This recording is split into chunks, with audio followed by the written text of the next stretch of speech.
Welcome back, everyone. We are, as usual, two dudes talking 80s. I'm John. That's my partner in crime, Lewis. Hello. And nice side view there. Um, so, we're going to talk about one of my all time favorite albums, Europe's The Final Countdown, which probably contains the most iconic keyboard riff of all time. Lou, how do you feel about this album? I Said know. iconic. You didn't do the drink gesture. Sorry. I think the album's fabulous. It's yeah, and how can you not like them? They were just so pretty. All right. But setting that aside, that was one of the things that I think uh, they sort of had the winger syndrome with that, right? Because they were considered the pretty boys. Nobody really took them super seriously as musicians. I think that in general, that's probably a broad stroke but true statement. And again, they were really good musicians. John Norm, amazing guitar player, and the vocalist, whose name is escaping me right Joey now. Tempest. Thank you very much. Amazing vocalist, and yeah, definitely one of the most recognizable keyboard riffs that's out there from the 80s. Yeah, I will tell you. So my Europe story, um, before the final countdown had come out, and that came out in May of 1986, probably right around the time we were getting ready to graduate high school. And but prior to that, I actually had their first two albums. I think it was the first one self-titled, I believe, and the second one is Stormwind. First one was good. Second one, Stormwind, was fantastic. I'm sorry, Wings of Tomorrow. Stormwind Okay. was the first song. Wings of Tomorrow. Both, Wings of Tomorrow is a phenomenal album. Very different than what you heard in the Final Countdown. But I will tell you, got the Final Countdown, started listening to it, and then right after it had come out, my buddy and we actually went to Hawaii, to Maui, for our high school graduation. And I just remember going nuts. We had our Walkmans. I had the Final Countdown on vinyl, and I was just driving me nuts that I could not hear that cassette or that album. And so I went to a record store in Hawaii. Mind you, I'm a high school graduate now, and I'm poor as could be. And I think I paid like $18, to buy the cassette in Hawaii because everything's, higher there, more expensive. But I just couldn't go any longer without hearing that. So I had to buy it, and I was listening to it my whole trip. And, you know, yes, it was more commercial than Wings of Tomorrow or their debut, but I fell in love with it. That's crazy, man. $18 for a cassette. My goodness, man. That's crazy. In Yeah, Hawaii. Wings of Tomorrow. That's one I don't have. The first one that I bought of theirs was the Final Countdown, and I probably should also invest in getting Wings of Tomorrow. I've heard you mention that a couple of times that it's a very good CD. It's probably my favorite Europe CD, or album, whatever you want to call it, whatever media, 8 track.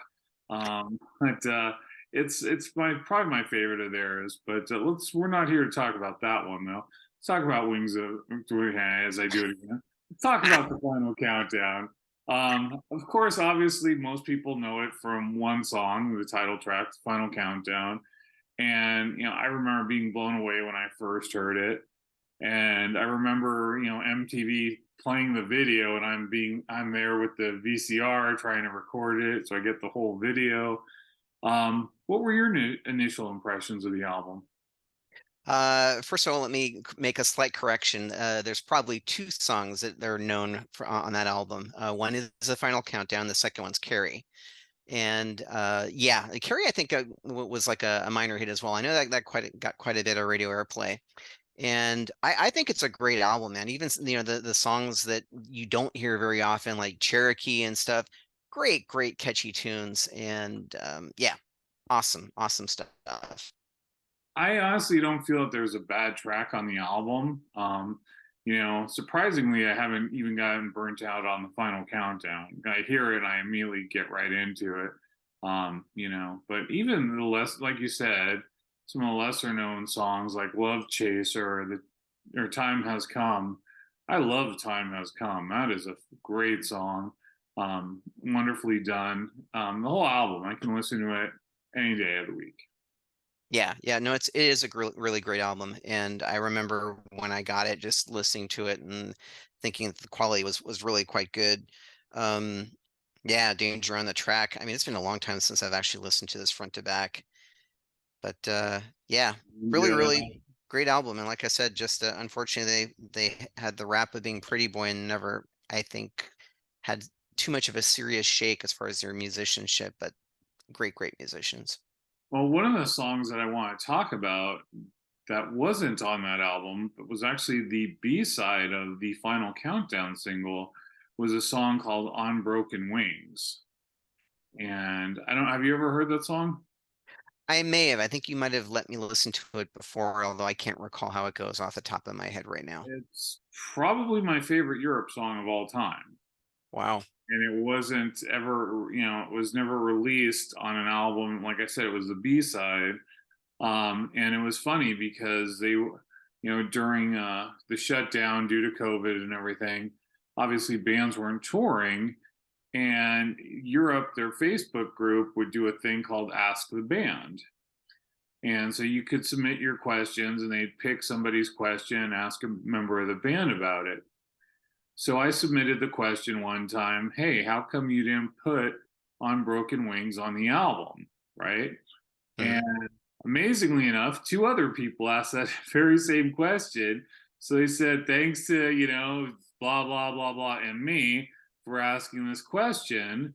And they gave it to Mick Maselli, who is the keyboard player for Europe.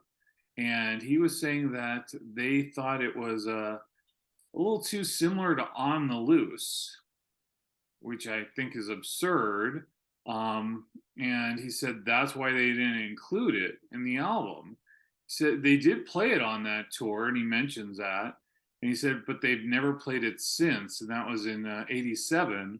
They played it on the tour, have never played it since. And he said, but it's shocking how many people have come up to him and brought up that song and talked about how that's like one of their favorite songs. And in my opinion, it's their best, or one of.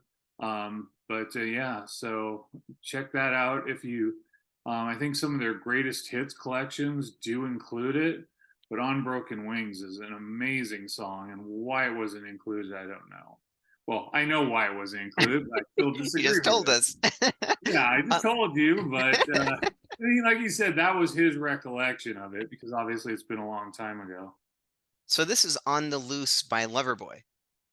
No, by Europe. Oh, by Europe. They've got a song called On the Loose? Yes.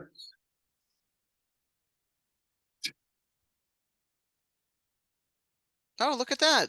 Yeah, I'd sing it for you, but it would turn everybody off real quickly.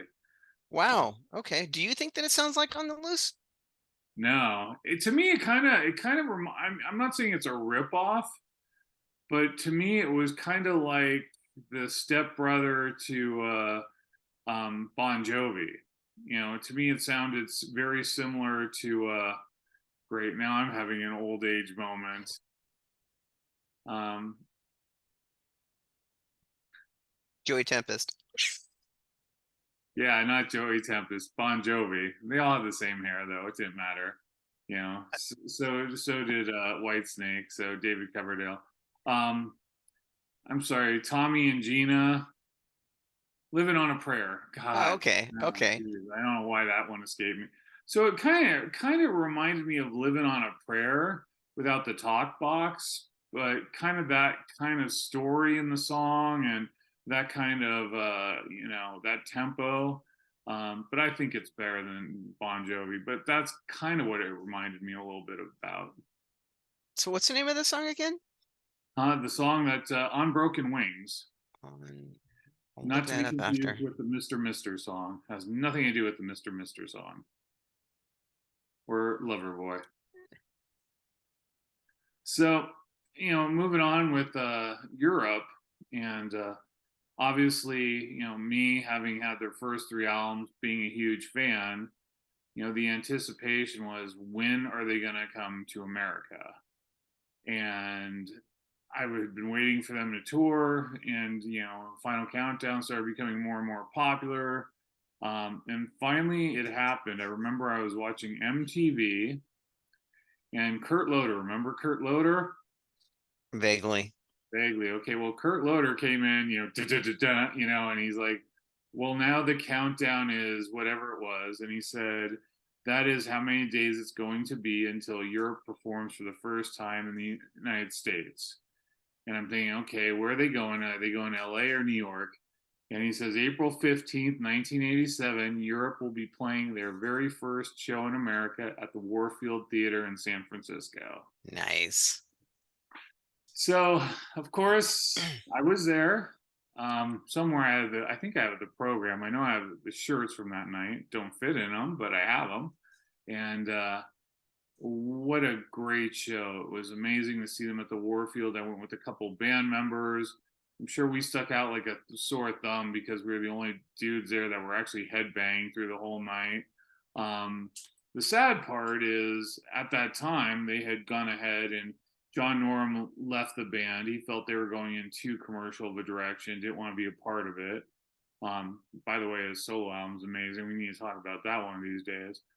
And he was replaced with a guitar player from Easy Action called Key Marcello. Key, I kind of got worried because I remember reading a quote, and Joey Tempest said something along the lines of, we're not looking for a guitar hero. I just want to hear some really solid guitar playing. I'm like, well, great. That's going to be a huge drop off from John Norum to a guy that solid guitar playing. And so we didn't know what to expect. And during the concert, they had a musical number where it was just, I don't think the bassist was on it, but it was the keyboards, drums, guitar, and they did Flight of the Bumblebee. And Key Marcello just destroyed Flight of the Bumblebee. I was like, okay, they'll be just fine. But that was an incredible show. Was so excited to finally see them. Sound was amazing, as you know, having gone to many Warfield shows. I don't know what it is about that place, but the sound was always pristine. And then the interesting thing, one of the interesting things was at the end of the show, who do I run into? Who would you expect to run into at a Europe show? But of course, I run into Metallica. And I'll never forget, Wow.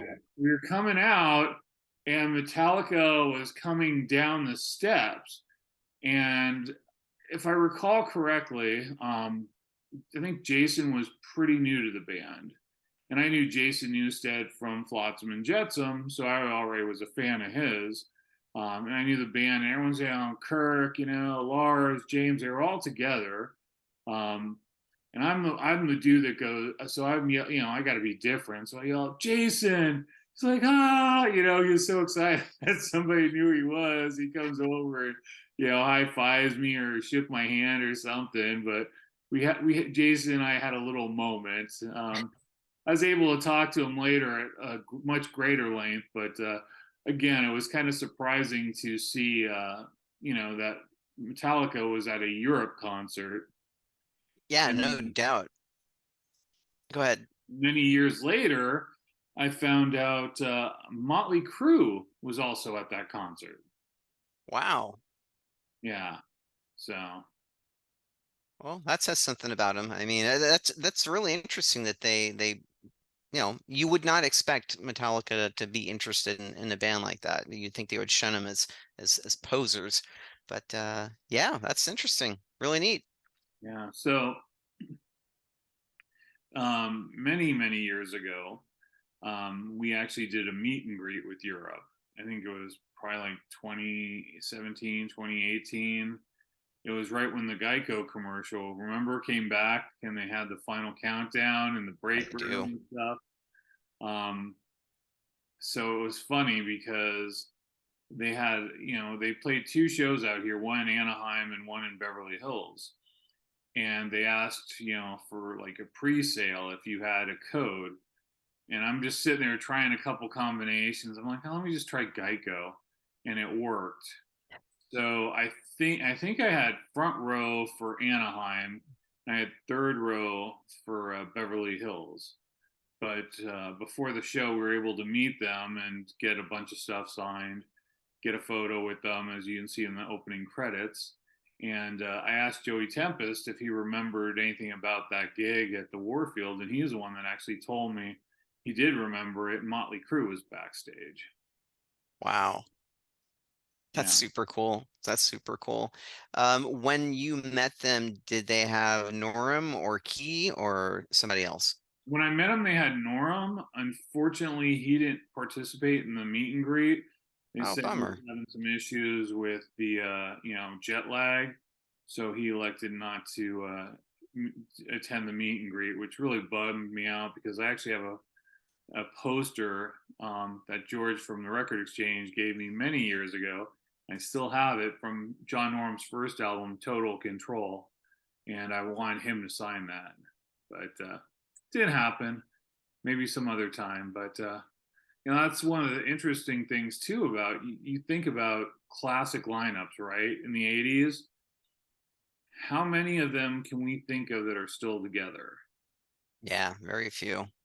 And the group that played and recorded the final countdown after all these years, even though Norm left for a while, they're still together, they're still performing live, they're still putting out albums.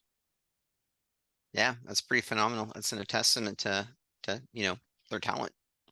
Yeah. Well, I mean that, and apparently, good friendships, and they're able to, get along, and egos, and health, because many people have, lost a band member to sadly, dying or something.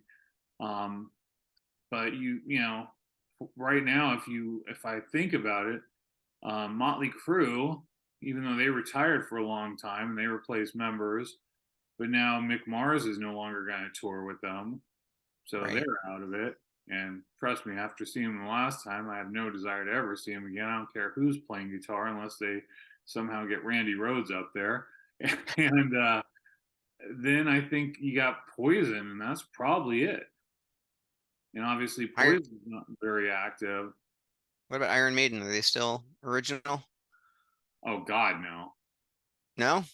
Iron Oh, Maiden, because no. they they had a different singer to start off with. Well, they had a different drummer, they had a different guitar player. So, yeah, Yeah, Iron all right. Maiden.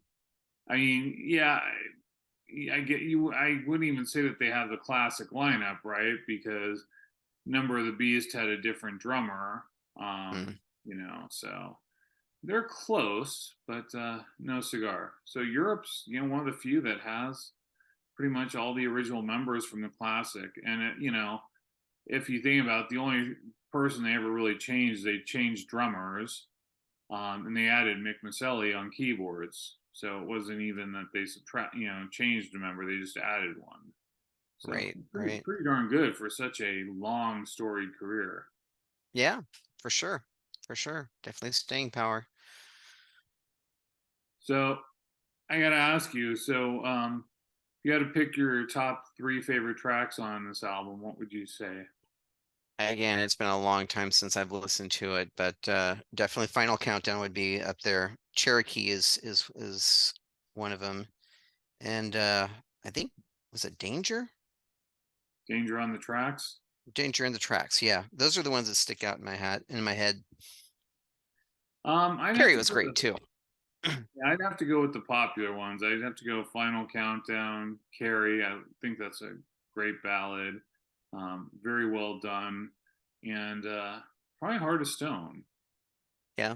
You never hear that song. I remember they did play it, and that probably was the last time they ever played it was on that tour. But great, another great song.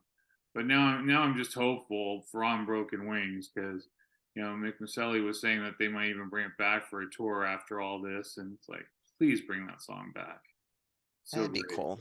So if you ever listen to Europe and been the least bit interested in them, check out Broken Wings, On Broken Wings if you haven't heard it. It's a really great song, and I'd love to get feedback on that. I'm definitely going to look for it after we get off of this recording. I'm really curious to hear it. All right. Well, I think I'm about talked out about Europe in the final countdown and that iconic keyboard riff. Anything you want to add in regards to this? No, I think I've covered everything. Again, it's a great album if you like the '80s poppy metal Bon Jovi-ish kind of genre. Definitely check it out. It's front to back, just a great listen. Yeah, and the thing is, they're still putting out really good albums now.